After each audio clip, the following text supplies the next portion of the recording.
Ukraine. Would have never done. How do you say that? And then you also have said that if you're president, you can end this very quickly. Yeah, I'd say how if I'm president, and by the way, this is a much worse position than before it started. Before it started, it was easy. He wasn't going to do it, and I had conversations.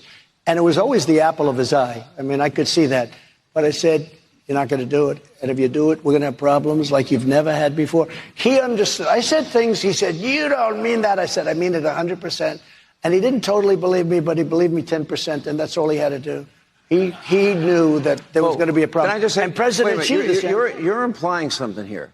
You basically said, I'd obliterate you. Is that what you said to him? I said things that were very bad, very nasty. And kind of like what?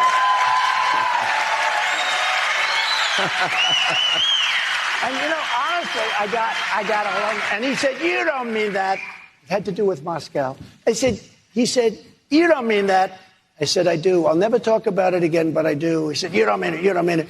And we then went on to other subjects. But I don't think he believed me, but he believed me 10%. That's all he had to believe me. 5% would be good enough.